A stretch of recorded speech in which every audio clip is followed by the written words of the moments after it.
MLM सुनते हैं तो हमें लगता है कि मल्टी लेवल मार्केटिंग, क्या वो 3 लोगों को जोड़ने की कहानी? बच्चा जब रोता है तो हरियाणा में बोलते हैं बेटा सो जा हाउ आ जाएगा। सेल्समैन को बहुत बार नो सुनना पड़ता है।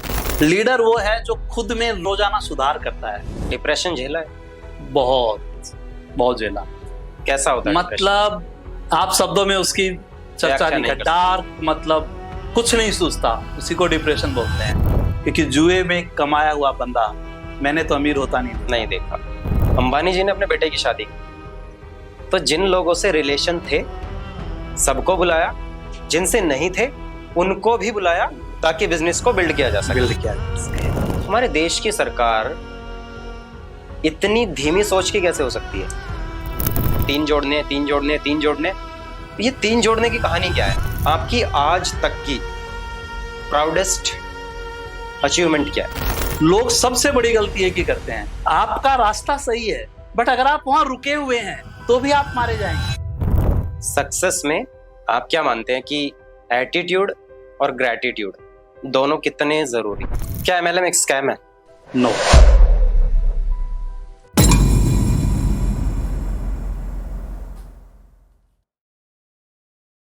डायरेक्ट सेलिंग, दोस्तों ये नाम सुन करके हमें अब से 10-20 साल पहले की कहानी याद आ जाती है। एमएलएम सुनते हैं तो हमें लगता है कि मल्टी लेवल मार्केटिंग, क्या वो 3 लोगों को जोड़ने की कहानी? जिन लोगों के दिमाग में ये गलत विचार है कि ये केवल लोगों को जोड़ने की कहानी मात्र है, वो बहुत गलत विचार आप लोगों के दिमाग में है। संघर्ष और सफलता दोनों एक दूसरे के पूरक हैं। अगर संघर्ष नहीं होगा तो सफलता आपके कदम कभी नहीं चूमेगी। सफल होने के लिए हमें संघर्ष के रास्ते पे चलना पड़ेगा, हमें बहुत सारे हर्डल्स को पास करना पड़ेगा, हमें बहुत कुछ लाइफ में देखना पड़ता है।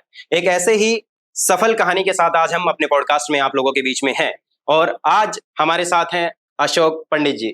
सर नमस्कार। नमस्कार अश्विनी जी, कैसे हैं आप? बहुत अच्छे सर, आप बताइए आप कैसे? First class. बिल्कुल सर, दर्शकों को बताइए कि कैसी रही जर्नी? 20 सालों का आपका अनुभव है डायरेक्ट सेलिंग में, आपने काफी अच्छा काम किया है इंडस्ट्री में, बहुत लोगों को व्यापार दिया है, बहुत लोगों को घर चलाने का तोहफा दिया है। आपका ये सफर कैसे शुरू हुआ, अपने बारे में थोड़ा बताइए। आज के 20 साल पहले जी जब मैं अध्यापक था, बच्चों को पढ़ाता था, अपना स्कूल में चला रहा था। जी।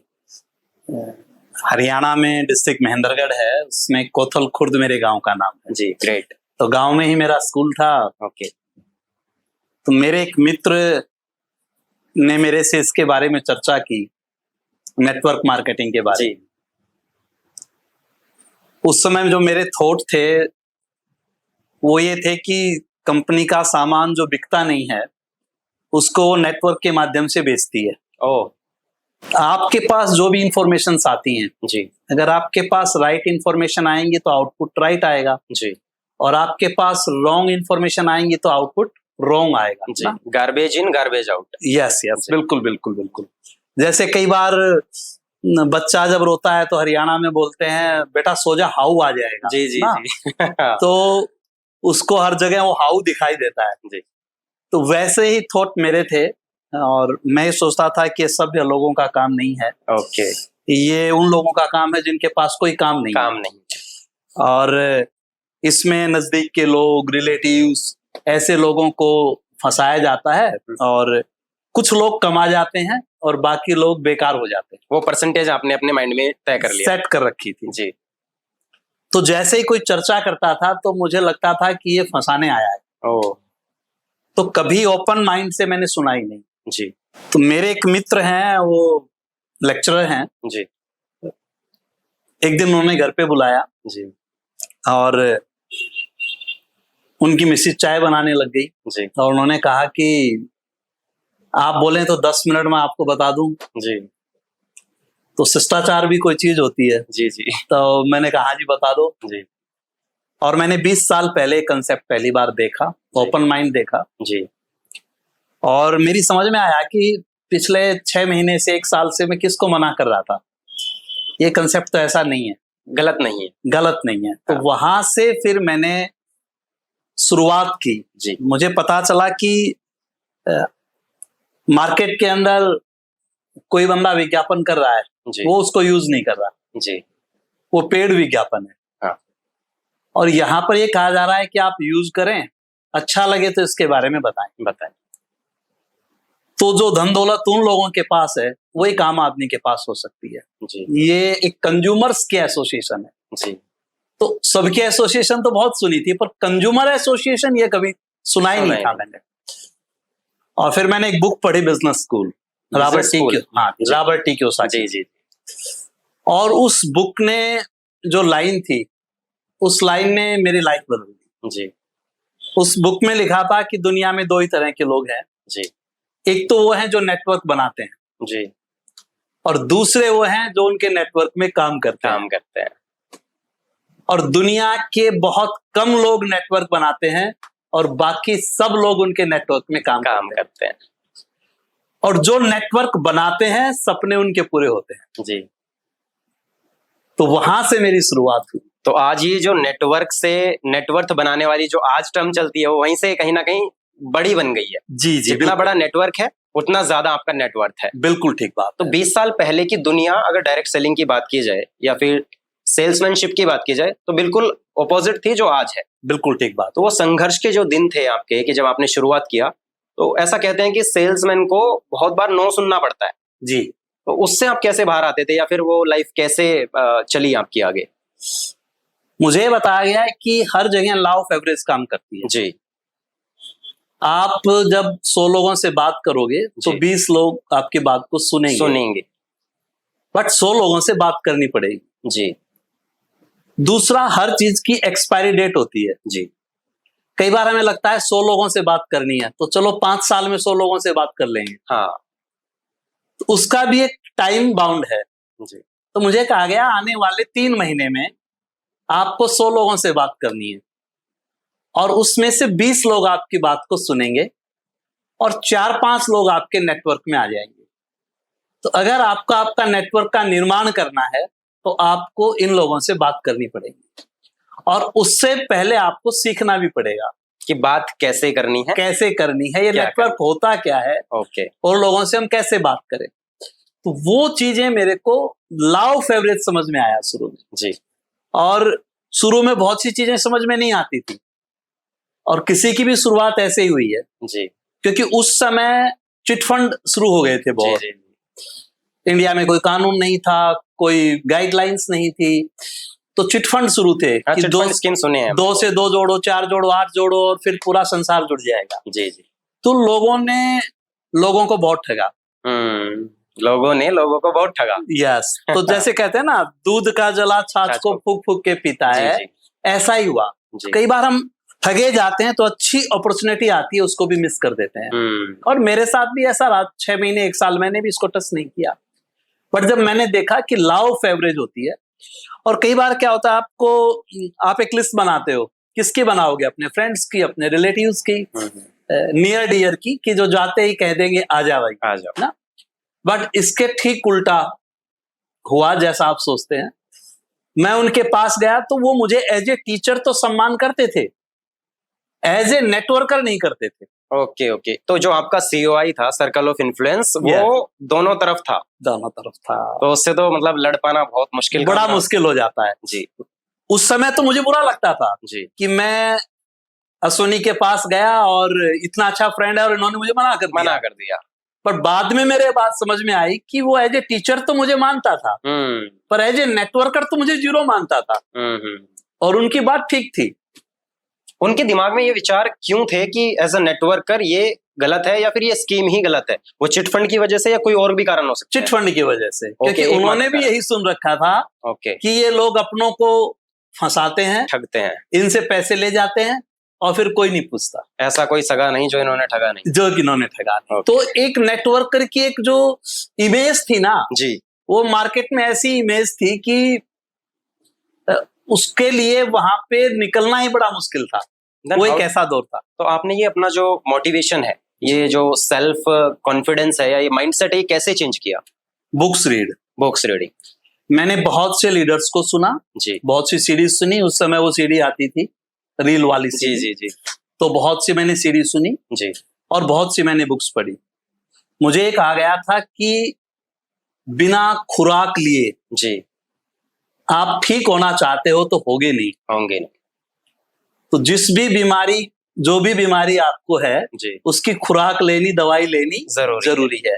और दवाई का मतलब नॉलेज लेनी आपको जरूरी है, क्योंकि सामने वाला हाँ या ना बोलेगा, अगर आप उसको सहन कर पाए तो यहाँ आप आगे चल पाओगे, क्योंकि 100 को अगर सहन करोगे तो 20 की यश मिलेगी। तो अगर आपके दिमाग में क्लियरिटी है तो आप जा सकते हो वहां पे। कोई ऐसी कहानी आपको याद आती है सर, जो रिजेक्शन की ऐसी कहानी हो जिसने तोड़ के रख दिया हो कि यार नहीं, यहाँ से उम्मीद थी, कुछ हो सकता था, बट ये जो रिजेक्शन आया है, यहाँ से मन थोड़ा बैठ गया है और यहाँ से कैसे बाहर निकला जाए? ऐसा तो बहुत बार हुआ। वो मुझे एक दो कहानी आप बताओ प्लीज। मैं एक बार रेवाड़ी से झुंझुनू गया, राजस्थान जी, और वो हेडमास्टर थे। झुंझुनू बड़ा छोटा सा कस्बा है? नहीं, काफी बड़ा है राजस्थान का, झुंझुनू काफी बड़ा कस्बा है। अच्छा। तो वहां मैं गया तो मैंने पहले कहा उनसे, अपॉइंटमेंट लिया उनसे कि मैं उस तरफ आ रहा हूँ, आपकी चाय पीनी है। जी जी, जिस तरह से अपॉइंटमेंट फिक्स करते हैं। हाँ। तो मैंने उनसे कहा तो उन्होंने कहा ठीक आ जाओ जी। मैं रेवाड़ी से गया वहां पे जी। वहां गया तो उनका फोन बंद हो गया। फोन बंद हो गया तो मैं वहां रुक गया कि कभी तो ओपन होगा। वो अपने स्टे कर लिया वहीं पे? नहीं, मैं रुका वहां पे, सुबह पहुंच गया था मैं जी। 1 घंटा 2 घंटा 3 घंटा, शाम को 5-6 बज गए जी। अब मैंने सोचा रेवाड़ी रात को 11 बजेंगे जी। तो वापिस ही हो लेते हैं जी। तो मैं वापिस हो गया। जब मैं रेवाड़ी में एंट्री कर रहा था उनका फोन आया जी। और उन्होंने कहा कि सॉरी सर, मेरी फोन की बैटरी डाउन हो गई थी। जी। लोगों की फोन की बैटरी बहुत डाउन हुई हमारी जर्नी में हमने बहुत डाउन देखी। तो मैंने कहा कोई बात नहीं जी। मैं भी आपको इसलिए फोन कर रहा था कि आज हम नहीं मिल पाते। ओके, आपने ये नहीं दिखाया कि मुझे थोड़ा दुख हुआ है, मैं वापस आया हूँ? ना, इसका कोई मतलब नहीं था, ये बुक्स पढ़ने का फायदा हुआ। ग्रेट। तो मैंने उनको कहा कि मैं आपको इसीलिए फोन कर रहा था कि आज मेरे और बहुत अपॉइंटमेंट थे। जी जी। इसलिए मैं आपसे मिल नहीं पा रहा था। ओके। तो फिर कभी मिलेंगे। ओके। मैं भी इसीलिए फोन कर रहा था, कोई बात नहीं। ठीक ठीक ठीक। और फिर 2-3 साल के बाद मैं झुंझुनू में एक मीटिंग करने गया जी। टीम की जी। और वहां पे 40-50 लोग थे जी। और जैसे ही मैं वहां गया तो मैं देखता हूँ कि सामने वाली सीट पे वही हेडमास्टर साहब बैठे थे। अरे वाह, ग्रेट। बट वो बड़े नेक दिल बंदे हैं। उन्होंने जब फीडबैक दिया तो ये कहा जी कि आज ये पूरा नेटवर्क मेरे पास होता अगर उस दिन मेरी बैटरी डाउन नहीं होती तो। बहुत तो बढ़िया। बहुत ऐसा तो बहुत हुआ। हम गए किसी के पास, वहां पे लोक मिला, पहले बोला आप आ जाओ। जी जी। फिर बाद में वो बंदा नहीं मिला ना। तो ऐसा बहुत हुआ, पर इतना क्लियरिटी थी कि 100 के पास तो जाना है अगर नेटवर्क बनाना है तो। सर ऐसा कहते हैं कि मतलब जब कोई भी व्यक्ति नया काम शुरू करता है तो एक चीज होती है परसेवरेंस, वो बहुत जल्दी बिल्ड नहीं होती। दृढ़ता आने में समय लगता है। बहुत सारे लोगों से रिजेक्शन झेलना, 2 चीजें सेल करना नहीं हुई, बहुत सारी चीजें सामने आती हैं। तो आपने ये कैसे बिल्ड किया अपने अंदर? इसके पीछे अश्विनी जी जो शब्द है ना वो है वाई। आप क्यों करते हो? जी। मैं जब स्कूल चला रहा था तो मैंने, गांव के अंदर धर्मशालाएं होती हैं जी, तो मैंने किसी की ऐसी बिल्डिंग ली जी, उस पे मैंने इन्वेस्ट किया जी, और मैंने शुरू कर दिया जी। जैसे ही मैंने शुरू किया 6 महीने बाद हरियाणा गवर्नमेंट के रूल्स आ गए जी कि आपको अपनी जमीन चाहिए, इतने बाई इतने के कमरे चाहिए। वो कहते हैं ना सिर मुंडवाते ही ओले पड़ना, जी, वो मेरे साथ हो गया। जी। तो उस समय एक ऐसा चैलेंज आया कि मैं कुछ ढूंढ रहा था। ओके। मेरे ब्रदर बाहर रहते थे, मैं ही गांव में रहता था। तो बच्चों की लाइफ को लेकर तो मैं शुरू से ऐसा रहा, जो काम किया उसको फिर 100% किया। राइट। मतलब 99 और 1 भी नहीं करता हूं मैं, आधा अधूरा कुछ नहीं। नहीं, आधा अधूरा लाइफ में कुछ नहीं किया। जो किया उस पर पूरा मन लगा के किया। तो उस समय ये इंडस्ट्री मेरे पास आई जी। और मुझे लगा कि स्कूल में हर साल लोगों को लाना, हर साल एडमिशन्स के टाइम आपको वही काम करना होता है जी। मेरा स्कूल 8th तक था, 8th के बाद वो चले जाएंगे जी। फिर अगर नहीं आए तो फिर गड़बड़ हो जाएगी जी। और यहां मुझे ये था कि आपकी एक जनरेशन नहीं, आपकी 3rd जनरेशन 4th जनरेशन आपकी टीम में अगर आती हैं और इस बिजनेस में सक्सेसफुल होती हैं तो आपका उनके साथ बहुत लंबा रिलेशन बिल्ड हो जाता है। जी जी जी। तो यहाँ पर अगर आप मेहनत करते हो तो ये पॉसिबल हो जाता है। तो मुझे ये लगा कि मैंने वहां से कनेक्ट किया अपने आप को कि यहाँ भी भर्ती करनी है और यहाँ भी लोगों को सिखाना है, यहाँ भी उनके साथ रह के उनका सहयोग करना है। वी आर बिजनेस पार्टनर, हम बिजनेस पार्टनर थे। जी जी। तो यहाँ कोई ऊपर नीचे नहीं था। जी जी। तो मुझे ये अच्छा लगा, ये ऑप्शन अच्छा लगा जी। तो ये वही इतना क्लियर था कि मेरे बच्चे जब +2 में होंगे या मेरे बच्चों का जब एडमिशन होगा, मेरे दोनों बच्चे, बड़ी बिटिया प्रतिभा है, छोटा बेटा आशुतोष है जी। वो अब तो बिटिया ने MSc कर लिया है, बेटे ने MBA कर लिया है, पीछे बिटिया की शादी हो गई है। जी जी। ये छोटे छोटे थे। तो मेरा ये ड्रीम था कि इनको एक अच्छे स्कूल में मैं अच्छी वो कराऊं। तो DPS मेरे दिमाग में था क्योंकि मेरे साडू साहब के बच्चे RK पुरम दिल्ली DPS में थे। बड़े नाम है। हाँ, तो मेरे दिमाग में था कि बच्चों को अच्छी एजुकेशन दें, कम से कम इतना तो हमारा फर्ज बनता है। पर वहां पर वो पॉसिबल नहीं था। तो एक टाइम बाउंड हो गया मेरे दिमाग में कि अगले 3 से 4 साल में अगर मेरी इनकम 1 लाख रुपए नहीं हुई तो मैं वो काम नहीं कर सकता। और वो मुझे एक रास्ता दिखा कि यहां अगर मैं मेहनत करके नेटवर्क बनाता हूं तो ये हो सकता है जी। क्योंकि बहुत से लोग ऐसे थे जो अच्छा पैसा बना रहे थे और मेहनत कर रहे थे। उन लोगों ने मेरे को होप दी। आपको क्या लगता है कि सर ये जो पिछले 20 सालों में आपने मेहनत की है और आज आप एमवे इंडिया में डायमंड पोस्ट पे हैं, तो ये जो सफलता की कहानी है, इसमें बचपन में कभी ऐसा लगता था कि यार अपने टाइम आने पर कभी 20-25 साल बाद की जो कहानी हम देखेंगे, सुनेंगे, अपने बच्चों को बताएंगे, क्या बताएंगे? कुछ ऐसा विचार आता था दिमाग में कि कहाँ पहुंचेंगे लाइफ में कभी, जब आप गांव में रेवाड़ी में स्टडी कर रहे थे? मैं जब कॉलेज में पढ़ता था तो मैं पॉलिटिक्स के प्रति भी इंटरेस्टेड था। ओके। और उस समय कॉलेज में प्रेसिडेंट के इलेक्शन होते थे। आज भी होते हैं सर? हाँ, उस समय बंद हो गए थे बीच में जी। कांग्रेस गवर्नमेंट थी उस समय, होते थे हरियाणा। जी, जी। इधर होते हैं अभी भी होते। हाँ, उस समय कांग्रेस की गवर्नमेंट थी तब होते थे जी। और वो लकीली जिस समय मैं कॉलेज में था उस समय रेगुलर हुए जी। तो मैं बहुत पार्टिसिपेट करता था। ओके। जिस भी बंदे का सपोर्ट करता था तो ओपन सपोर्ट करता था। तो जब मैं कॉलेज में जाता था उस समय ड्रीम बड़े थे, बड़ी गाड़ी को देखते थे, लगता था हवा में थे, मतलब कि पता नहीं क्या करेंगे। पर जब प्रैक्टिकल हुआ लाइफ के साथ, मेरी जब शादी हुई तो मेरी तनख्वाह 1000 रुपए थी प्राइवेट स्कूल में पर मंथ। और ये कब की बात है? 25 साल हो गए शादी को। ओके, 97-98 की बात। 98 में शादी हुई थी मेरी। मेरा 97 का बर्थ है सर। यस, देख लो, आपके बर्थ के 1 साल बाद मेरी शादी हुई थी। तो उस समय मैं गांव में रहता था जी। और मेरी मिसेज यहाँ RK पुरम ही रहती थी अपने सिस्टर के पास। ये लोग सिटी के थे, मैं बिल्कुल गांव का था। तो वहां से शुरुआत हुई है, 1000 रुपए की तनख्वाह से शुरुआत हुई है। तो तब माइंडसेट वैसा रहता होगा कि यार क्या होगा इन 1000 रुपयों में, क्या होगा? क्या उस टाइम वो वैल्यू करते थे? आज के टाइम के हिसाब से कितना वैल्यू करते नहीं, वैल्यू तो इतना नहीं, 10,000 रुपए मान लो, आज के 10 टाइम मान लो आप, वैल्यू नहीं था। वैल्यू था इतने 1000 रुपए की क्या वैल्यू है? और पढ़े लिखे बंदे के साथ एक बड़ा चैलेंज होता है। हाँ। और स्कूल में अगर आप टीचर हैं तो और बड़ा चैलेंज है। हाँ। ना, रिक्शा चला नहीं सकता। सही बात है ना। और स्कूल में भी कहते हैं ड्रेस व्रेस अच्छी करके आओ, प्रेस व्रेस करके आओ ना। वो मैनेज नहीं कर सकता। तो मुझे ये लगता था कि जब मेरे बच्चे बड़े होंगे तो मैं, जो मेरे ब्रदर के बच्चों के पास है, क्या मैं गांव में रहकर वो दे सकता हूँ? तो कहीं ना कहीं पे वो एक चिंता की लकीरें रहती थी दिमाग में। कहते हैं तेज बुद्धि और ये कहते हैं ना चंचल दिमाग, बहुत खतरनाक कॉम्बिनेशन होता है। मैंने ट्यूशन बहुत किए जी। मैंने बच्चों को सुबह 4 बजे से पढ़ाया, स्कूल या घर, बस यही रहता था। बट उस मेहनत में मुझे नहीं लगता था कि मैं वो दे पाऊंगा जो मैं देना चाहता हूँ। ग्रेट। तो एक सर्चिंग जोन में था। तो आपको 20 साल के अनुभव में आपने बहुत कुछ देखा, बहुत कुछ सीखा।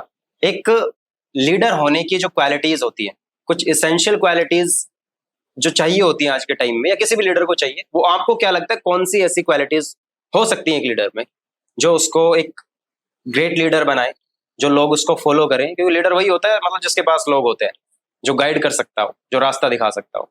कौन सी क्वालिटीज आप बताना चाहेंगे? लीडर्स के बारे में मैं एक ही चीज कहना चाहता हूं जी कि वो सारी कहानी उसकी खुद की है।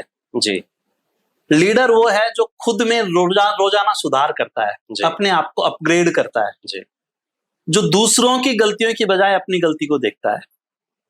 मैंने बिजनेस के अंदर कई बार देखा, जी जब भी मेरा बिजनेस नीचे गिरा, जी जब भी लोग मेरे पास आए और गए, मैंने कभी कंपनी पे दोष नहीं लगाया, कभी प्रोडक्ट्स पे दोष नहीं लगाया, कभी जी मेरे सीनियर्स पे दोष नहीं लगाया। जी मैंने हमेशा ये देखा कि मैंने कहाँ गलती की और मुझे सुधार कहाँ पे करना है।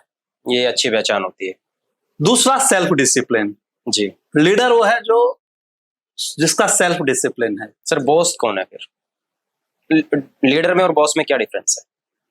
बॉस तो है हुकूमत करने वाला जी और लीडर है साथ लेके चलने वाला। साथ लेके चलने वाला। लीडर लोगों को साथ लेके चलता है और बॉस लोगों पे हुकूमत करता है। सर अभी के टाइम में जो आप देखते हो सोशल मीडिया का जमाना है, तो बहुत सारी रील्स ऐसी आती हैं जो रियलिस्टिक रील्स हैं, जो वाकई इन ऑफिस सीसीटीवी से कैप्चर की गई है। उसमें देखा जाता है कि किस तरीके से एम्प्लॉयज को जो है ना टॉर्चर किया जाता है, उन पे अनवांटेड प्रेशर क्रिएट किया जाता है। सेल्स नहीं हो रही, वो अपनी फिलोसफी को नहीं सुधारना चाहते, अपना जो मैनेजमेंट है उसको नहीं सुधारना चाहते, बट फिर भी अपनी उस टीम से वो सेल्स चाहते हैं। उन लोगों के लिए आप क्या कहना चाहते हो? उनको मैं एक ही कहना चाहता हूं, चेंज कर लें और अपने आप को और ग्रो करें। Before building a team, build yourself. Build yourself. Great. देखो, हमारे यहाँ देसी कहावत हरियाणा में, जी पशु पालते हैं जी ना, भैंस जो खूंटा फाड़ती है ना, खूंटा समझते हो? हाँ, बिल्कुल जिसमें हाँ सर, मैं गांव से बांधते हैं हम, हाँ, ना, खूंटा उसी का फटता है जो खूंटा कमजोर होता है। जो कमजोर होता है। तो सर यही कारण है जो आज लाखों की संख्या में स्टार्टअप शुरू होते हैं इंडिया के अंदर। देखो 2014 से पहले तो कोई क्रेज था नहीं स्टार्टअप्स का। बिल्कुल ठीक कह रहे हैं आप। 14 के बाद हजारों की संख्या में स्टार्टअप्स आए, बिल्कुल और ठीक बात। कुछ सैकड़ों स्टार्टअप कामयाब होते हैं, बाकी वो जो हजारों वो सब फेल हो जाते हैं। यस, मेजर प्रॉब्लम ये है या कुछ और भी हो सकता है? आप कुछ ऐड ऑन करना चाहेंगे? मैं यही कहना चाहता हूं कि अपनी कमजोरी दूर करें। I mean founders. यस, दोनों को करनी चाहिए वैसे, क्योंकि फाउंडर्स को भी अगर कंपनी को आगे लेके जाना है जी तो उसको उसमें सुधार जरूरी है। और बहुत सी कंपनियां जो बहुत तेज चल रही हैं, उनमें देखा गया है कि वो स्टाफ के साथ फ्रेंडली बिहेवियर होता है, जी उनको हॉप देते हैं, वो लोग अच्छा काम करते हैं। जी क्योंकि प्यार से आप अच्छा काम करा सकते हो, डंडे से अच्छा काम नहीं करा सकते। क्योंकि कमजोरी अच्छी नहीं होती। आपके दांत हैं कितने मजबूत हैं और जीभ कितनी कमजोर है, एक दांत हिलने लग जाए, ये जीभ क्या करती है? घूमती है, फिरती है, उसके टक्कर मारती है और उसको निकाल के छोड़ती है। बिल्कुल बिल्कुल बिल्कुल। आप हमेशा अपनी कमजोरी से मरते हैं, दूसरे की कमजोरी से नहीं मरते। आजकल एक चलन हो रहा है सर कि सब लोगों को ये चाहिए, नाम के आगे सीईओ लिखा होना चाहिए, नाम के आगे डायरेक्टर लिखा होना चाहिए, नाम के आगे एमडी लिखा होना चाहिए। जो ये सीईओ बनने का क्रेज है, इसको आप कैसे देख रहे हैं? मैं एक ही चीज कहना चाहता हूँ जी, टीचर से पहले स्टूडेंट बने। जी, learning is most important. Learning is most important. बिना लर्निंग के कुछ नहीं होना। आपकी प्रोडक्टिविटी के बिना एक्शन की क्या कीमत है? ग्रेट। जब तक आपकी प्रोडक्टिविटी वाला एक्शन नहीं है, इतने कोई पूछने वाला नहीं। हिंदुस्तान में बहुत लोग भरे पड़े हैं सर, बहुत लोग, उनको क्यों नहीं पूछा जाता? प्रोडक्टिविटी नहीं। प्रोडक्टिविटी मैंने एक सर कहीं पे स्टेटमेंट सुना था, मैं अक्सर बोलता हूं अपने सेशंस में कि ऐसा नहीं है कि असफल लोगों के पास कहानियां नहीं होती, बट लोग सुनना नहीं चाहते। सुनना नहीं चाहते। सर आपके जीवन में कोई ऐसा फेलियर आया जहां पे लगा कि यार यहाँ से कैसे बाहर निकला जाए? बिल्कुल आया। उसके बारे में थोड़ा बताइए। मैं जब पिछली कंपनी में काम करता था जी, जब मैंने शुरू की थी नेटवर्क मार्केटिंग जी, वहां मुझे 8 साल हो गए थे जी, और 8 साल के बाद सपने पूरे होने की कगार पे थे। टीम बहुत अच्छी बिल्डअप हो गई थी और मुझे लगता था अब कोई टेंशन नहीं है। मैं रेवाड़ी में रहने लग गया था, स्कॉर्पियो गाड़ी थी, फ्लैट था, बच्चे डीपीएस में थे और मुझे किसी ने कहा था 5 साल कड़ी मेहनत करो, 5 साल मेहनत कर सकते हो तो आप आगे निकल सकते हो। वो 5 साल दिमाग में थे, 5 साल हमने कड़ी मेहनत की, प्राथमिकता में हमने अपने बिजनेस को रखा और उसके बाद जब वो फ्रूट मिलने वाला था जी, कहते हैं 5 साल टीम बनाओ, अगले 5 साल आपका डुप्लीकेशन होगा। बिल्कुल। तब अगले 5 साल में मल्टीप्लीकेशन होगा। तो मैं मल्टीप्लिकेशन जोन में जाने के 2 साल बचे थे, और मैं एक प्रोग्राम चला रहा था रेवाड़ी के अंदर ही जी। तो पूरे इंडिया से टीम के लीडर्स रेवाड़ी आते थे ग्रेट। हर महीने जी तो कोर लीडर्स को मैं बुलाता था और बहुत अच्छा हमारा प्रोग्राम चल रहा था। जी अचानक एक दिन पता चला कि टीवी में न्यूज देखी, किसी ने मेरे को फोन किया। जी मैंने कहा नहीं देखी। बोला देखो। जी, क्या न्यूज़ थी? और देख रहा हूं तो उस कंपनी में छापा पड़ रहा है। अरे रे रे, जहां पे आपने 8 साल दिए? जहां 8 साल दिए। ओ, तो मतलब आप सुन्न हो जाते हो, मतलब विवेकहीन जो बोलते हैं, बिल्कुल विवेक शून्य, वो हाल हो जाता है। दिमाग काम नहीं करता। दिमाग काम नहीं करता। मैं भीलवाड़ा पहुंचा, हम कुछ फ्रेंड्स के साथ, वहां हमने पता किया क्या है, तो पता चला कि ये तो गड़बड़ हो रहा है सारा। और वो फिर लोगों ने धरने दिए, प्रदर्शन किए, एमडीज की जेल हो गई और बुरा हाल हो गया उस समय। अब मैं सोच रहा था फ्रूट मिलने वाले हैं, उस समय पेड़ उखड़ गए। और वो दौर मेरी लाइफ का ऐसा दौर था जिसको मैं कभी नहीं भूल ये सकता। कौन से सन की बात कर रहे हैं सर आप? ये आज से 12 साल पहले की, 2012 की बात कर रहा हूँ। मतलब उस समय मैंने महसूस किया कि आप पानी का गिलास ये सा रखा है आपके पास और वहां तक हाथ कैसे नहीं पहुंचता ना। उस समय मैंने महसूस किया कि बुक्स का पेज कैसे नहीं खुलता ना। एक मन करता था गांव वापस चला जाऊं, एक मन करता था वापस गया तो फिर दोबारा यहाँ नहीं आ पाएंगे। डिप्रेशन झेला है? बहुत बहुत झेला। कैसा होता है मतलब आप शब्दों में उसकी चर्चा नहीं कर। डार्क, मतलब कुछ नहीं सूझता, उसी को डिप्रेशन बोलते हैं। ब्लैक हो जाता है सब कुछ। ब्लैक क्लॉट हो जाता है सब कुछ ना। थॉट्स आने बंद हो जाते हैं। थॉट्स आने बंद हो जाते हैं, और आपके थॉट्स आने बंद हो जाते हैं, वही डिप्रेशन है। जब आपकी ब्रेन काम करना बंद कर देती है। वो आप ओवरकम? Yes yes. ओवरकम कैसे किया सर? बुक्स से। वापस कैसे खुला पहला पेज? पहला पेज तभी खुला कि जब कुछ समय हो गया मेरे को, जब 2 महीने, 4 महीने, 6 महीने हो गए, उसके बाद मुझे लगा कि ऐसे तो नहीं बनेगी बात। दवाइयों का सहारा लिया? ना, दवाई का सहारा मैंने नहीं लिया। ये मेरा कभी से रहा, क्योंकि किसी तरह का कोई स्मोकिंग, ड्रिंकिंग ईश्वर की कृपा से मेरे फैमिली में नहीं थी, तो वो कभी मेरे पास आया नहीं। और बड़ा आध्यात्मिक सी प्रवृत्ति रही मेरी कभी से ही, तो वो चीजें, एथिक्स अच्छे थे। फिर मैंने बुक्स पढ़ी। मेरे ब्रदर्स ये बोले आप कोई शॉप कर लो, कोई ट्रेडिशनल बिजनेस कर लो, इस तरह की चीजें आने लग गई। तो फिर मैंने कहा नहीं, जहां से खोया है वहीं पाएंगे। और मैं अपने आप को असफलता की मोहर लगाना नहीं चाहता था, डब्बा लगाना नहीं चाहता था। Great. और इसलिए मैंने, उस समय बहुत ऑप्शंस थे, जो छोटी मोटी कंपनीज हैं वो आती हैं आपके पास, प्रलोभन्स भी होते हैं बहुत तरह के, पर मैंने कहा नहीं, ऐसा नहीं करेंगे, अपना करूंगा। फिर मैंने एमबीए को ज्वाइन किया, आगे से जाके ज्वाइन किया किसी लीडर के माध्यम से। और मैंने अपने ब्रदर्स को, फैमिलीज को बोला कि 2 साल मुझे और दो। 2 साल में अगर मैं 1,50,000 रुपए यहाँ सही ढंग से कमाने लग जाऊंगा तो फिर दोबारा से आ जाएंगे। क्योंकि जो ड्रीम मैंने लिए थे उस समय तक, मैं उनको मरने नहीं देना चाहता था। और 8 साल में इतना तो मैं समझ गया था कि सबसे बड़ी चोरी ड्रीम की चोरी है। तो सर जब सपने टूटते हैं तो भगवान की याद आती है? बिल्कुल आती है। क्या लगता है दिमाग में, क्या विचार आते हैं? मेरे दिमाग में तो ये विचार आए थे कि भगवान सबसे बुरी मेरे साथ क्यों कर रहा है। ओके।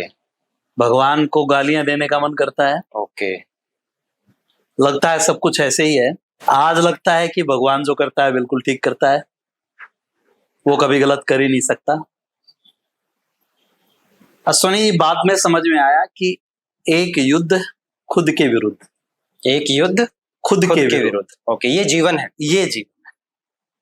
ओके। ये चीज समझ में आई। और मेरे सीनियर्स कहते थे कि अंत को देख के शुरुआत करो। किसी भी काम की शुरुआत करनी है तो इसका अंत देखो, अंत देख के करो। तो अगर आप अंत देख के शुरुआत करोगे तो कभी भी लाइफ में दिक्कत नहीं आएगी। कभी जब बुरा होता है ऐसा लगता है क्या हमारी कहीं गलतियां रही होंगी? यस, बिल्कुल। लेकिन किसी कंपनी पे छापा पड़ना, उसमें हमारी क्या गलती है? हमारी गलती ये थी कि हमने उसको चुना। लेकिन उसी कंपनी ने हमें 8 साल खाना दिया। बिल्कुल ठीक बात है, इसमें कोई डाउट नहीं है। सबसे पहले तो जिस समय हम ज्वाइन करते हैं ना, उस समय हमें पता ही नहीं होता कि कंपनी को ज्वाइन कर रहे हैं, हम किसी बंदे को ज्वाइन कर रहे होते हैं। ये तो अब जाके जब गाइडलाइन बन गई, कानून आ गए, सोशल मीडिया आ गई, तो बंदा कंपनी को टाइप करके चेक कर लेता है। उस दौर में ऐसा थोड़ी था। उसमें तो मित्र को खुश करने के लिए आपने ज्वाइन कर लिया और फिर आप उसमें लग गए, आपने उसमें मेहनत की। और एक चीज मैं हमेशा कहता हूं जी, मैंने पहली कंपनी में जहां काम किया जी, वो गलत नहीं थी, आज भी कहता हूं ये बात में। और कुछ लोगों ने मुझसे कहा कि वो कंपनी ऐसी थी वैसी थी, मैंने कहा नहीं, ऐसा नहीं। वहां मैं था, वो मेरे लिए भगवान थी, मेरी रोजी रोटी थी, तो मुझे कहीं गलत नहीं लगा और आज भी मैं गलत नहीं कहता। मैंने जब दूसरी कंपनी ज्वाइन की तो ऐसा होता है कि लोग उस दर से इधर से लोगों को ले जाते हैं, टीमों को डिस्टर्ब करते हैं। मैंने एक भी बंदे को डिस्टर्ब नहीं किया। ओके। एक भी बंदे को। मेरे टीम के जो लोग उधर काम करना चाह रहे थे वहां काम करो सर। और मैंने जो सीखा जी, लाइफ में, जो मेरी जवानी का टाइम था जी, और जो स्ट्रगल और मेहनत मैंने वहां सीखी, जी, वही मेरी आज काम आ रही है। ग्रेट। क्या सर मजबूरियों में कई बार लोग गलत कंपनियां चुन लेते हैं या पैसे की वजह से गलत काम करने लग जाते हैं? गलत काम इन द सेंस, मैं आपको एक उदाहरण से पूछता हूँ, मैं जानना चाहता हूँ आपसे। आप हमारे बहुत सीनियर हैं, बहुत कुछ आपसे सीखने को मिलेगा। मैंने रिसेंटली कंपनी के साथ काम किया, वहां का मैनेजमेंट अल्ट्रा लेवल पे खराब है। खराब इन द सेंस कि उनको अपने प्रोडक्ट्स की नॉलेज प्रॉपर नहीं है। जो फाउंडर्स हैं, जो ओनर्स हैं, उनको ये नहीं पता है कि वो क्या कर रहे हैं, बट वो करना चाहते हैं। और वहां पे कुछ पैसे का लालच लोगों को उस कंपनी की तरफ खींच लेता है, जैसा मेरे साथ भी हुआ। Yes. At the end of the day पता चलता है कि कंपनी कहीं से भी ग्रोइंग फेज में नहीं है, डेट में है और ग्रो कर भी नहीं सकती अगर इस पर्टिकुलर स्ट्रेटजी से वो चलेंगे। ऐसे लोगों को आपका क्या सजेशन है? मेरा एक ही चीज है कि आज का दौर वो दौर नहीं है कि आप ओपिनियन से काम करें, आप फैक्ट्स के ऊपर काम कीजिए। फैक्ट्स। किसी भी कंपनी में जाते हैं, कोई भी काम करते हैं, फैक्ट्स को चेक कीजिए। आज पैरामीटर्स हैं, आपको समझ में आ जाएगा सही या गलत है। किसी के कहने से, किसी को खुश करने से आप मत कीजिए, आपका समय बहुत कीमती है। आज मेरी टीम में जो लोग आते हैं मैं उनको क्वालिफाई करता हूं और मैं उनको एक चीज साफ साफ बोलता हूं जी, आपके टाइम, आपकी एनर्जी, आपका पैसा, तीनों बहुत कीमती हैं। दूसरी लाइन में और कड़वी बोलता हूं जी, अगर आप इसको इंपॉर्टेंट नहीं मानते, बट मेरा टाइम, मेरी एनर्जी और मेरा पैसा ये बहुत कीमती है, मैं गलत बंदे के ऊपर नहीं लगाऊंगा। बिजनेस में, बिजनेस करने से पहले लोगों को कौन सी बातों का ध्यान रखना चाहिए? सबसे पहले यही है कि इसमें लॉस प्रॉफिट क्या है मेरा, जी, क्या ये मेरा कप ऑफ टी है, जी, क्या मैं इसमें सही कर सकता हूं, क्या ये ईमानदारी का है, जी, क्या इसमें मेरा करियर बन सकता है, जी, मैं इसमें कितना टाइम डालूं तो मुझे कितना मिल सकता है। ये छोटी छोटी चीजें हैं। आज के समय में तो सर भेड़ चाल है, जो मैं ऑब्जर्व करता हूँ, हो सकता है मैं गलत हूँ, and correct me if I am wrong, कि मैंने देखा है कि लोग देखा देखी में 10 काम शुरू कर देते हैं कि नहीं यार इसने किया, इसका चल गया। मे बी जैसा आपने बोला कि उसका कप ऑफ टी हो सकता है, वो पार्ट ऑफ उसके इंटरेस्ट का हो सकता है, बट उन लोगों का क्या जो देखा देखी में कर रहे हैं, भेड़ चाल में चल रहे हैं और जीवन में कुछ नहीं कर पा रहे हैं फिर? सुनी जी, इसमें एक चीज है जिसका नाम है लालच। लालच, ग्रीड। ग्रीड। नटवर लाल से एक बार पूछा कि तुम बार बार लोगों को कैसे ठगते हो? कैसे ठगते हो? वो वही कहानी है क्या सर, लाल किला बेच दिया था और ताजमहल बेच दिया था? बिल्कुल बिल्कुल। तो नटवर लाल ने बड़ा हंसते हुए कहा जी, कि दुनिया में जब तक लालच रहेगा नटवर लाल पैदा होते रहेंगे। नटवर लाल पैदा होते रहेंगे। मैं बिना मेहनत किए अमीर बनना चाहता। आज की जनरेशन्स, बहुत लोग बहुत मेहनत कर रहे हैं जी, और बहुत लोग बिना मेहनत किए भी अमीर बनना चाहते हैं। मैं उन सबको कहना चाहता हूँ, बिना मेहनत के अमीरी नहीं आएगी, क्योंकि जुए में कमाया हुआ बंदा मैंने तो अमीर होता नहीं देखा। कौन बनेगा करोड़पति के बहुत से ऐसे एग्जाम्पल्स आज सोशल मीडिया पे हैं। सुशील कुमार है। आपकी मेहनत ना रंग कौन लेके आती है? मेहनत रंग लेके आती है ना। मेहनत नहीं करोगे तो, जैसे आप आज बैठ करके अपनी सफलता की कहानी सुना रहे हो, तो आपके पास कुछ होगा नहीं सुनाने के लिए कुछ नहीं। आपको किसने इंस्पायर किया, I mean to do this work? बहुत से ऐसे लीडर्स को मैंने देखा जो यहाँ बड़े सक्सेसफुल थे जी। बहुत एक दो के नाम आप बताएंगे? यहाँ पर मैं जहाँ था वहां पर मुकेश कोठारी जी मेरे अप्लायंस में होते थे। सुरेंद्र वत्स जी, आजकल चैट विद सुरेंद्र वत्स और बड़ा नाम है उनका। जी। और 2-3 और सप्लायंस थे हमारे, बलवान दीक्षित जी, एस अत्री जी। सारे आज सक्सेसफुल हैं वो अपनी फील्ड में जी। और प्रोफेशनल्स भी में अच्छे थे, उनके पहले प्रोफेशन भी अच्छे थे जी। और जब मैं यहाँ आया तो यहाँ मैंने मेरे जो मेंटर्स थे धर्मेंद्र मीनाक्षी राणा जी, उनके बाद कांति गाला जिनका बहुत बड़ा नाम है इस इंडस्ट्री में, राजशाह, डॉक्टर बड़ैच, वो कनाडा से यहाँ आए थे और उन्होंने बहुत 50 साल के बाद उन्होंने बिजनेस को ज्वाइन किया था जी। ना, दोनों डॉक्टर्स थे। तो बहुत कुछ सीखा। और आप जिस भी फील्ड में कामयाब होना चाहते हैं, अगर वहां के लोगों को स्टडी नहीं कर रहे तो फिर आपके ड्रीम बिल्ड नहीं होंगे। ऐसा कहा भी जाता है कि जिस फील्ड में आप ग्रो करना चाहते हैं उस फील्ड की 5 साल अच्छे से पहले स्टडी करो और उसको फिर टीच करना शुरू करो, पढ़ाना शुरू करो, सो दैट वो आपके अंदर जो है ना बिल्ड होता चला जाएगा। तो सर आने वाले 10 से 15 सालों में आप डायरेक्ट सेलिंग इंडस्ट्री को कहाँ देख पा रहे हैं? आपके अनुभव के तौर पे आप बताओ। इस समय पूरे वर्ल्ड का जो CAGR है जी, आपको हैरानी होगी, सबसे ज्यादा हिंदुस्तान का है जी। और फिक्की के आंकड़े बोल रहे हैं, गवर्नमेंट के आंकड़े बोल रहे हैं कि आने वाले 5 साल में ये इंडस्ट्री 10 टाइम्स से ज्यादा ग्रो करेगी।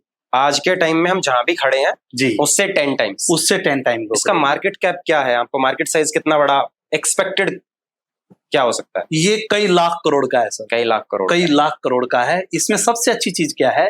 इन्वेस्टमेंट थोड़ी है, मिनिमम है, उसको मैक्सिमाइज किया जा सकता है। हाँ, मैक्सिमाइज किया जा सकता है। आप पार्ट टाइम इसको बिल्ड कर सकते हो जी, अपने किसी भी काम को डिस्टर्ब किए बिना आप इसको बिल्ड कर सकते हो। तो सबसे अच्छी चीज ये है। दूसरा, इसमें एसोसिएशन बहुत अच्छी है, कामयाब लोगों की एसोसिएशन है। अगर आपका मेंटर सही चुना आपने ना, तो फिर आप यहाँ पे कामयाब हो सकते हो। मेंटोरशिप में आप सबसे बड़ा नाम किसको मानते हैं? मेरे तो 2 मेंटर रहे जी। एक का नाम है दिनेश मोहन जी, जिसने मुझे इस इंडस्ट्री की 0 से लेकर और बड़ी चीजें सिखाई जी। रात को काउंसलिंग्स होती थी, वो मेरे घर रहते थे। उन्होंने उठना बैठना, लोगों से बात करना, घर में कैसे बैठा जाता है जी ना, मतलब वो छोटी छोटी चीजें सब कुछ जो पेरेंट्स भी कई बार नहीं सिखा पाते, वो उन्होंने सिखाया। आपका मुंह किस तरफ होना चाहिए ना, आपका वहां से हमने सीखा ना कि हम सिस्टर बोलते हैं ना, तो हमें उन्होंने सिखाया था कि आप किसी की फैमिली में जा रहे हैं तो वहां पर आपका रिलेशन बिल्ड कैसे होना चाहिए। ओके ना, लोग लोगों को छोड़ जाते हैं, बिजनेस नहीं छोड़ते। मैंने बहुत से लोगों को एमवे में देखा, 4 बार वो रिजाइन किया और फिर एमवे कर रहे हैं। इसका मतलब एमवे तो बुरा नहीं था, तो लोग बुरे थे। हाँ, ये बिजनेस है रिलेशनशिप को बिल्ड करने का। आप रिलेशनशिप जितनी बिल्ड कर पाएंगे, आपका बिजनेस उतना बड़ा हो जाएगा। इसका एक सॉलिड एग्जांपल मैंने अभी रिसेंट में देखा जी। अंबानी जी ने अपने बेटे की शादी की, तो जिन लोगों से रिलेशन थे सबको बुलाया, जिनसे नहीं थे उनको भी बुलाया, ताकि बिजनेस को बिल्ड किया जा सके। ग्रेट। तो रिलेशनशिप सबसे ज्यादा इंपॉर्टेंट है। मुझे एसोसिएशन बहुत अच्छी लगी।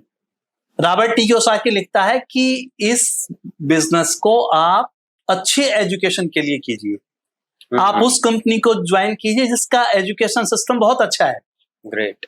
हर एक कंपनी का या हर एक बिजनेस का एक अपना अलग एजुकेशन सिस्टम होता है जी, उसको पहले स्टडी कीजिए जी, आपको समझ में आ जाएगा उसमें कैसे लोग हैं आपको समझ में आ जाएगा कि आपके रिलेशन कहाँ बिल्ड होने वाले हैं।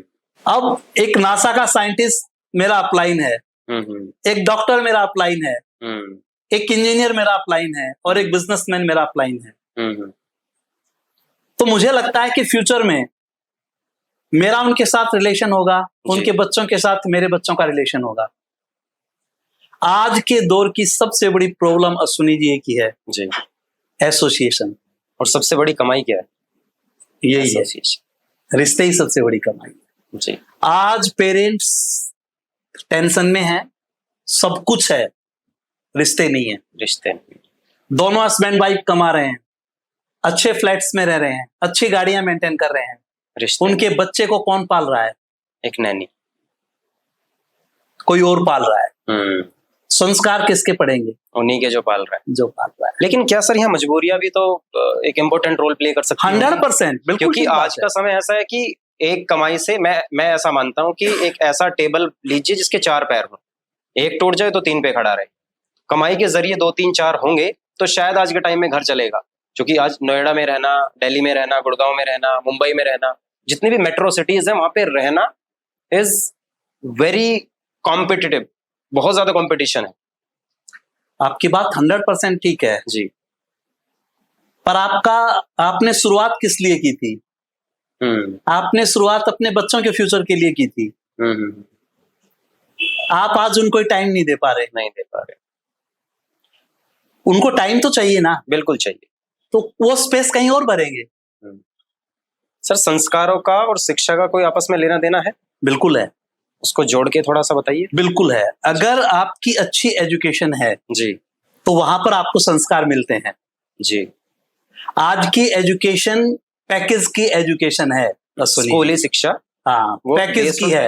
हाँ। मैं अपने बच्चे को पढ़ा रहा हूं तो मैं इसलिए पढ़ा रहा हूं कि ये 50 लाख का पैकेज, 25 लाख का पैकेज, 1 करोड़ का पैकेज। कहीं ना कहीं मूल्यों में कमी आई है। फिर तो जो बोओगे वही काटोगे। तो मुझे मैं खूब मेहनत करूं, मुझे करनी चाहिए जी। बिल्कुल आज के टाइम में नहीं बनेगी बात जी, पर मुझे कुछ समय अपने बच्चों को देना होगा। आपने थोड़ी देर पहले एक बात कही, आपका इस बिजनेस से पहले थोड़ा सा इंटरेस्ट पॉलिटिक्स में भी था जी। तो आज के समय की जो पॉलिटिक्स है जी, अगर आप चाहें तो इसका जवाब दे सकते हैं, अगर नहीं तो नहीं दे सकते जी। आज की जो गवर्नमेंट है, क्या वो कुछ ऐसा काम कर रही है जिससे जो न्यू एमएसएमईज हैं, जो न्यू बिजनेसेस हैं, या फिर मैं एक पॉइंट लेकर के चलता हूँ डायरेक्ट सेलिंग, एमएलएम को जी, हमारी गवर्नमेंट इसको कैसे देखती है? आज के दिन गवर्नमेंट ने इसके ऊपर बहुत काम किया है। गवर्नमेंट सीरियस हुई है। पिछले कितने सालों से? अभी 3-4 सालों से, मतलब इससे पहले वाले चुनाव? हाँ, इससे पहले वाले चुनाव से, क्योंकि यहाँ जो इस इंडस्ट्री से जुड़े हुए लोग थे, हमारी जो फाउंडेशंस बना रखी है हमने, इडसा बना रखा है, तो उन लोगों ने बहुत मेहनत की। उनकी मेहनत का जो परिणाम आया वो अलग अलग स्टेट में गाइडलाइन आई। फिर धीरे धीरे, क्योंकि गवर्नमेंट्स को यही नहीं पता था कि इसको रखें कहाँ पे, कौन सी मिनिस्ट्री के तहत इसको लाया जाए, हाँ, कौन से डिपार्टमेंट में दिया जाए। ग्रेट। धीरे धीरे उसमें क्लियरिटी आना शुरू हुई और उस क्लियरिटी का जो फायदा हुआ तब जाके कानून बना। और अभी उसको आप परफेक्ट नहीं मान सकते, पर एक कानून बन गया। अब एक आप अलग अलग कर सकते हैं कि चिट फंड कौन सी है और सही कंपनी कौन सी है। अभी तो बहुत कुछ होना बाकी है, पर उम्मीद है इस गवर्नमेंट से, इसने बहुत सीरियसली इसके ऊपर काम किया है। तो इसलिए अब लग रहा है कि ये और आगे जाएगी, क्योंकि मनमोहन सिंह के टाइम नेटवर्क मार्केटिंग का बोलबाला शुरू हुआ था। मनमोहन सिंह जी के टाइम? जी जी जी, तब बोलबाला शुरू हुआ था और अब जाकर के सही से गवर्नमेंट इसको समझ पा रही। हमारे देश की सरकार इतनी धीमी सोच की कैसे हो सकती है?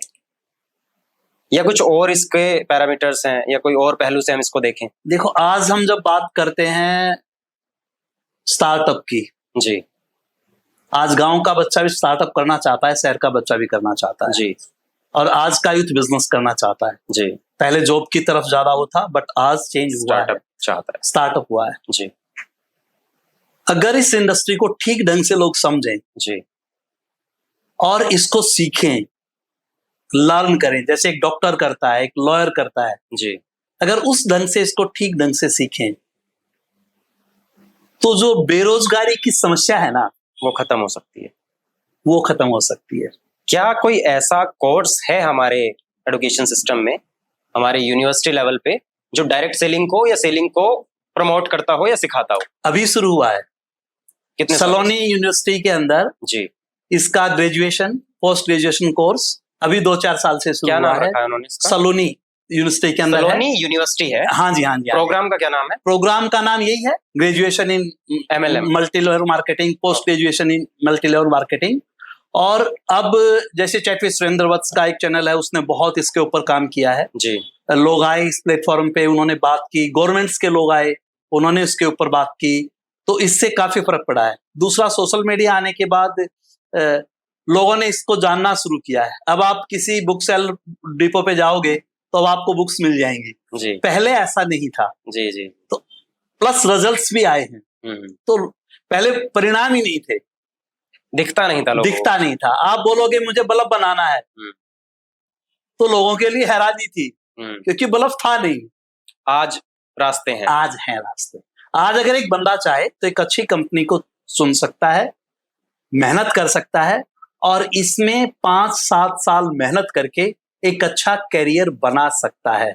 बट ध्यान क्या रखना है, खुद को तैयार करना पड़ेगा, खुद को तैयार करना पड़ेगा। खुद पे शासन, फिर अनुशासन, फिर अनुशासन। एक चीज और आती है यहाँ पे के इसी सवाल से कि सोशल मीडिया का जमाना है, हम बहुत सारे मीम्स भी देखते हैं डायरेक्ट सेलिंग इंडस्ट्री में। आप तो इस फील्ड से हैं, तो उसमें बड़े अजीबो गरीब तरीके से इसको डीएलिफाई किया गया है आपकी इंडस्ट्री जिसमें आप काम कर रहे हैं, कि भाई 4 लोग बैठे हैं आपस में बातचीत कर रहे हैं कि भाई 3 जोड़ने हैं, 3 जोड़ने हैं, 3 जोड़ने।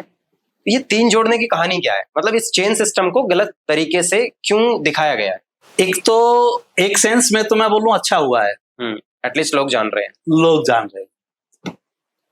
तो किसी भी चीज के बारे में जब आप बार बार बात करोगे तो कुछ बुद्धिमान लोग उसके बारे में जानना चाहेंगे कि बताओ ये है क्या, वो बंदा ये ऐसा बोल रहा था, ये है क्या। दूसरा, पूरी दुनिया में जिसके पास नेटवर्क है वो किंग है, वो किंग है, चाहे वो राजा जी हो चाहे वो बाबा जी हो। जिसके पास नेटवर्क नहीं है वो फेलियर है। और हमारे यहाँ एक चिटफंड जब ऐसे चले उस दौर में, लोगों को नेटवर्क के नाम से नफरत हो गई। मतलब जो पूंजी थी, जो पारसमणि थी, उसी को लोग गलत समझ बैठे। अधूरा ज्ञान, अधूरा ज्ञान। अब धीरे धीरे सही चीजें आ रही हैं। अब लोगों के वही ओपिनियन से अब हम फैक्ट्स की तरफ आ रहे हैं। आने वाला टाइम बहुत बेस्ट होने वाला है।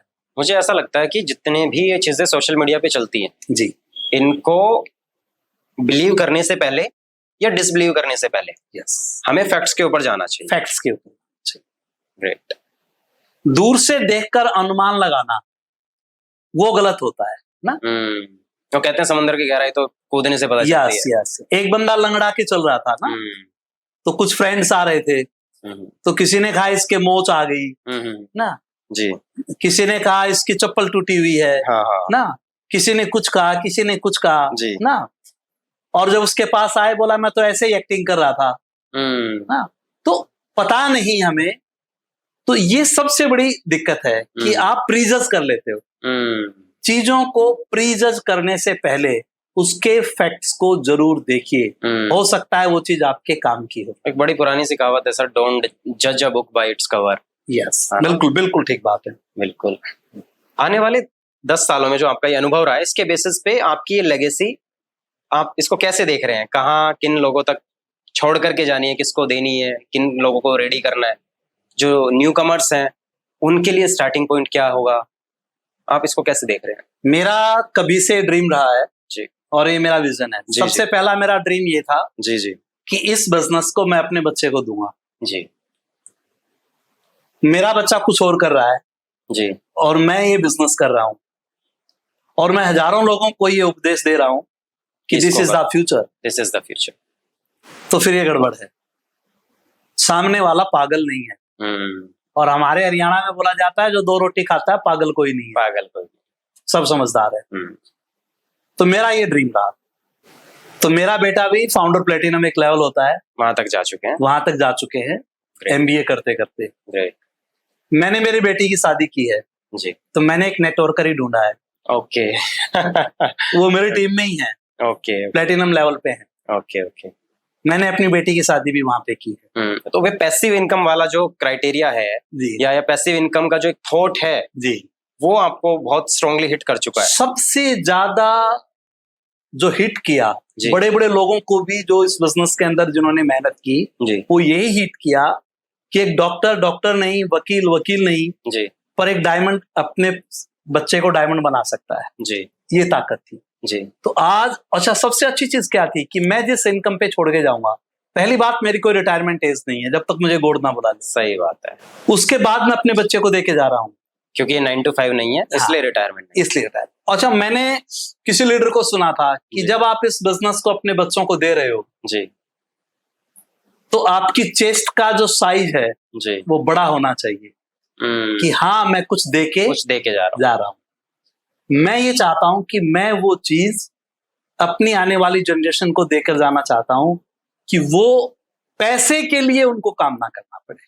बिल्कुल, एक लेगेसी में एक बात और कही जाती है कि सर एक आईएएस ऑफिसर अपनी चेयर अपने बेटे को नहीं दे सकता, एक डॉक्टर अपनी डिग्री नहीं दे सकता, एक आर्मी पर्सन अपना जो भी अर्निंग है वो जो उसने मान सम्मान कमाया नहीं दे सकता। बट बिजनेस में एक ऐसी चीज है कि ये आप अपने बच्चे को पास ऑन कर सकते हैं। ये इस बिजनेस का सबसे महत्वपूर्ण पॉइंट है। सर आप सफल व्यक्ति किसको मानते हो?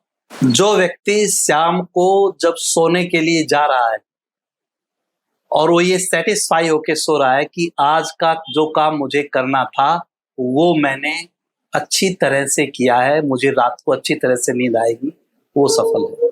आज जो जनरेशन है जी, उसको सफलता के मायने आप क्या सिखाना चाहोगे? एक ही चीज कहना चाहता हूं जी, लर्निंग कीजिए, किसी एक फील्ड को चुनिए जी, उस पे फोकस कीजिए जी, दिन रात मेहनत कीजिए जी, एक दिन में कुछ नहीं होता जी, एक दिन जरूर कुछ होता है जी। आपको पता है आप जो करने जा रहे हैं उसका पोटेंशियल क्या है, वो कितने समय में देगा। एक बीज 6 महीने में फसल देता है, एक बीज 5 साल में फसल देता है। आप पहले उसकी क्लियरिटी कीजिए, एक रास्ता चुनिए, अपने बड़े ड्रीम बनाइए, ड्रीम को कभी छोटा मत होने दीजिए। डेट बदल जाए आपका ड्रीम नहीं बदलना चाहिए। और उन लोगों के चारों तरफ रहिए जो उस फील्ड के दीवाने हैं, जो उस फील्ड के अंदर सक्सेसफुल हुए हैं, उनको पढ़िए, उनको सुनिए, उनको अपना गुरु बनाइए।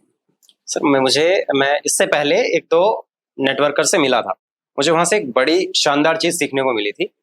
उन्होंने मुझे एग्जांपल दिया था कि उन्होंने सवाल पूछा पहले कि एक एप्पल में कितने बीज होते हैं। मैंने बोला 4 या 5।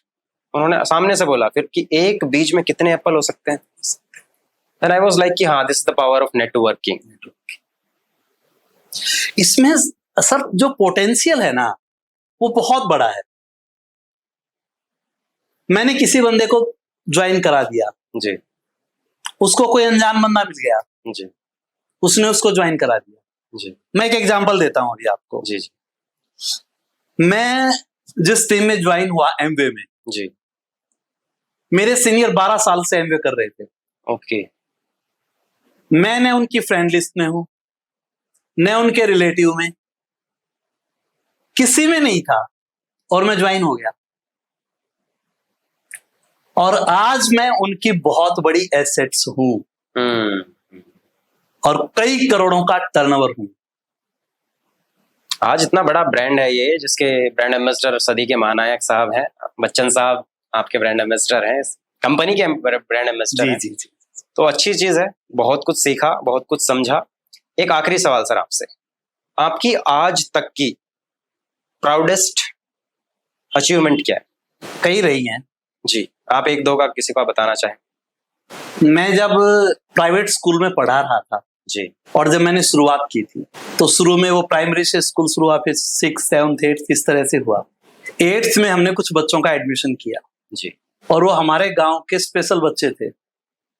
स्पेशल बच्चे का मतलब गांव का हर बंदा ये कहता था तुमने क्या किया जी, ये पास नहीं हो सकते, मतलब उस तरह का था उनका। फिर गांव का आप समझते हो, और मैंने डिसाइड किया कि इनको पास करना है चाहे कुछ हो जाए। जी। आज से बहुत साल पहले की बातें हैं, उस समय ये हॉस्टल्स और इस तरह की चीजें बहुत ज्यादा नहीं होती थी। मैंने नाइट में उन लोगों को अपने पास रखा जी, रात दिन मेहनत की, और वो 7-8 बच्चे थे, सबको हमने पास करके दिखाया। और जिस दिन उनका रिजल्ट आया, मेरे लिए बहुत बड़ा मोमेंट था। मैं ये बात आज कह रहा हूं, आज से पहले शायद मैंने इसकी चर्चा कभी नहीं की। अपने किसी सेशन में कभी नहीं बोला? कभी मैंने नहीं बोला जी। और उस समय के बाद उस स्कूल की जो ग्रोथ थी, उसमें जो एडमिशन्स की लाइन लगी जी। हमारे गांव में 2 स्कूल होते थे, प्राइवेट, एक गवर्नमेंट स्कूल था। दूसरे गांव से बच्चे आना, और उसके बाद उस स्कूल ने पीछे मुड़ के नहीं देखा। यही चीज आप बार बार बोल रहे हो सेशन में भी, इस पॉडकास्ट में भी, कि प्रोडक्टिविटी नहीं दिखेगी तो कोई कुछ नहीं समझेगा। नहीं, लोग सबसे बड़ी गलती है कि करते हैं, आपका रास्ता सही है, आप कहते हैं मेरा रोड मैप राइट है, बट अगर आप वहां रुके हुए हैं तो भी आप मारे जाएंगे। पीछे से आने वाले आपको चलना पड़ेगा। बिल्कुल बिल्कुल। कई बार लोगों के बड़ा भ्रम होता है ना, कि जी मैं चल रहा हूं, जब होगा देखा जाएगा। हाँ। ना, ठीक है जी, ठीक है ना, ऐसे नहीं होगा। आपको कोई ना कोई टारगेट लेना पड़ेगा, आपका गोल फिक्स करना पड़ेगा, टाइम आउट कहीं ना आपको होना पड़ेगा। वो चीजें ही तो आपको मेहनत करवाती हैं।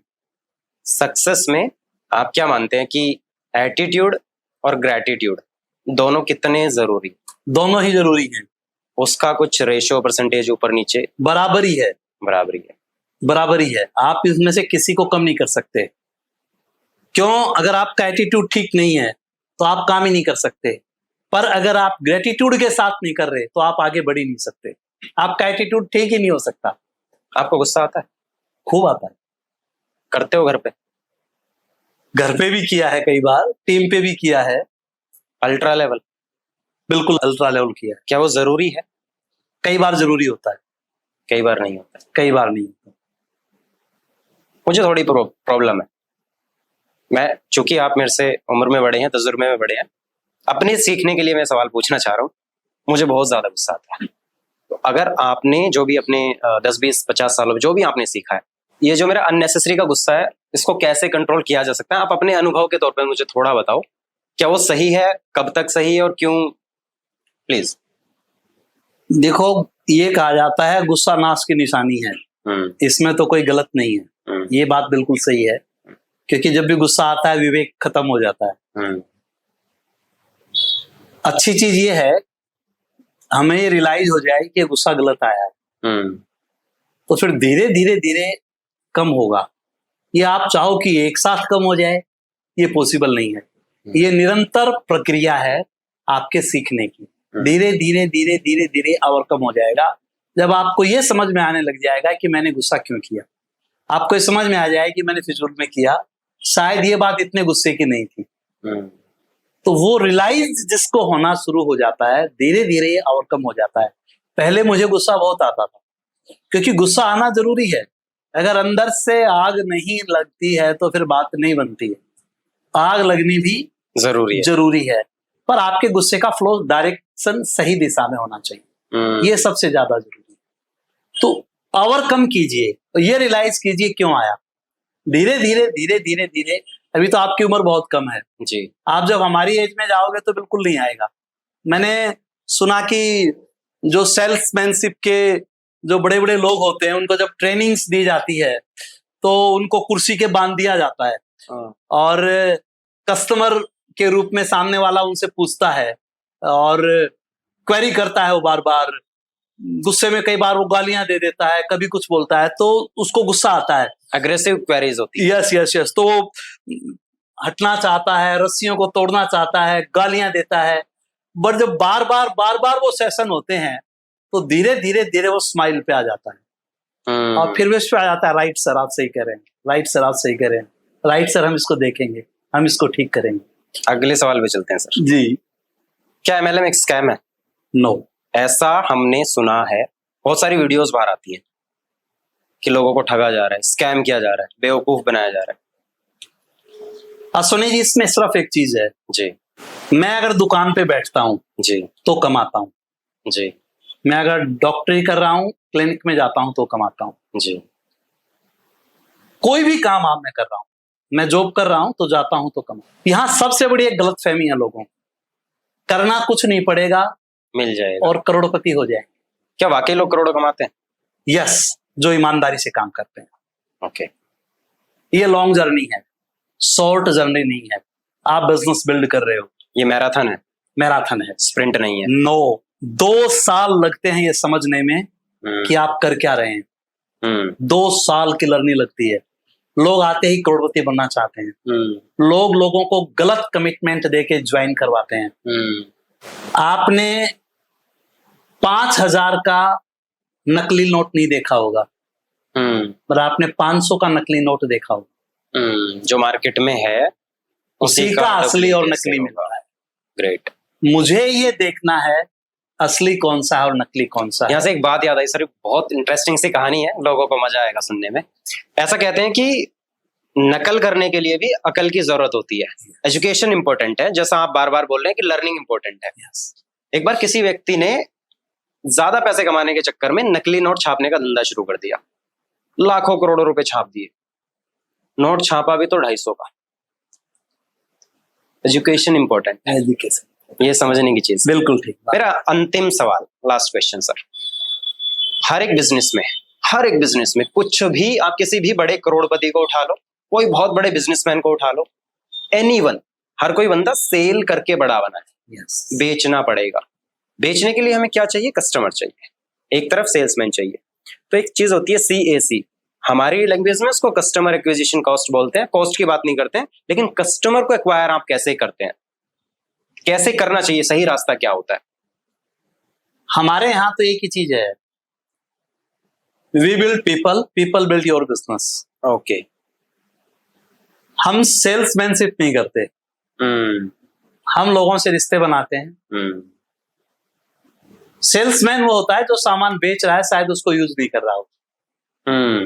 एक शराब के ठेके पर एक बंदा शराब बेच रहा है, शायद वो नहीं पीता हो या पीता हो। और हमारे यहाँ पर हम प्रोडक्ट को यूज करते हैं, उसके बाद हमें अच्छा लगता है तो लोगों को हम बताते हैं। तो धीरे धीरे क्या होता है, हमारा वो नेटवर्क बिल्ड हो जाता है ऐसे लोगों का जो प्रोडक्ट्स के यूजर हैं। ओके। और उनको जब अच्छा लगता है तो लोगों को बताते हैं। तो एक कंज्यूमर एसोसिएशन बनती है। अगर इसको आप सही ढंग से, सेल्समैन के लिए तो मजबूरी हो गई जी, बट अगर आप इस काम को रोजाना ईमानदारी से करते हो, जैसे जॉब वाला जाता है उस तरह से अगर करते हो, 5 साल रोजाना ईमानदारी से करते हो, डिसिप्लिन से करते हो, कंटिन्यूटी के साथ करते हो, रिजल्ट आएगा। तो फिर ये बिजनेस है। और अगर आप लोगों को जबरदस्ती जोड़ रहे हो, झूठा कमिटमेंट कर रहे हो, गलत इनकम्स दिखा रहे हो, आज मार्केट में ऐसे लोग हैं जो आपको करोड़ों का चेक दिखा देंगे, ऐसे लोग हैं जो आपके अकाउंट में पैसा दिखा देंगे, अगले दिन वहां से निकाल लेंगे। आपको आंखें खोल के देखना पड़ेगा आप किस कंपनी के साथ हैं, उस कंपनी के एथिक्स क्या हैं, एनालिसिस करना पड़ेगा। आपकी लाइफ का सवाल है, आप यहाँ कैरियर बनाने आए हैं, तो आप जल्दबाजी मत कीजिए। एक स्टेटमेंट है सर कि लेस एनालिसिस में कॉज यू पैरालिसिस। 100%। और इसीलिए ये स्कैम में चला जाता है। बहुत सी कंपनियां ऐसी हैं, बहुत से लोग ऐसे हैं, दिल्ली में सॉफ्टवेयर ये कह के बनवाते हैं मुझे 20 करोड़ इकट्ठा करना है, बस इतना सॉफ्टवेयर बना दे। आने से पहले ही वो जाने के लिए आए, तो उस कंपनी के क्या एथिक्स हैं? उनके ओनर्स शराब पी रहे हैं और वो एथिक्स सिखा रहे हैं। मैं कभी से जुड़ा हुआ हूं आध्यात्मिक, कि मेरा फैमिली बैकग्राउंड ऐसा रहा। मुझे यहां अच्छा क्या लगा, मेरे सारे सीनियर्स अपलाइन ईश्वर की कृपा से ऐसे मिले, उनके सबके एथिक्स बहुत अच्छे थे। मैंने कभी किसी को बीड़ी सिगरेट पीते, मैं उनके घर में रहा हूं, रुका हूं, मैंने कभी उनको नहीं देखा। तो मुझे लगा ऐसी लाइफ चाहिए। ग्रेट। आपको पहले लगना चाहिए ना मुझे ये चाहिए, आप मेहनत तभी तो करोगे। तो कुछ लोग और रहेंगे, आपको सही और गलत चुनना पड़ेगा। ये आपका काम है। आपको फैक्ट्स आज गूगल अंकल के पास जाइए, बता देगा सर सब कुछ। आज मैं कहता हूं मेरा प्रोडक्ट बहुत अच्छा है, दुनिया में सबसे अच्छा है, कोरोना टाइप सर। आज मेरे पास ऑर्गेनिक फार्म्स हैं, कोरोना टाइप सर। आज मेरा मदुरई में प्लांट सबसे बेस्ट है, विजिट करो ना, जाके आओ ना। आप क्यों किसी के बोलने से मानते हो? आपका कैरियर है, मेरे बच्चों का कैरियर था ये इंडस्ट्री सर, मैं लापरवाही से कैसे कर सकता था? ग्रेट। ये समझना जरूरी है। मैक्सिमम एक्सीडेंट ड्राइवर की लापरवाही से होते हैं, गाड़ी की लापरवाही से। बहुत बढ़िया। तो मैक्सिमम ऐसा होता है सर, क्योंकि इससे बढ़िया कोई बिजनेस मैं नहीं मानता। जहां मेरे फैमिली की लेगेसी है, जहां पीस है, जहां चॉइस ऑफ लाइफ है, मेरा मन करता है तब उठता हूं, मन करता है तब सोता हूं। अपनी खेती है, अपनी खेती है, और जितना चाहूं उसको उतना बड़ा कर सकता हूं, कोई बाउंडेशन।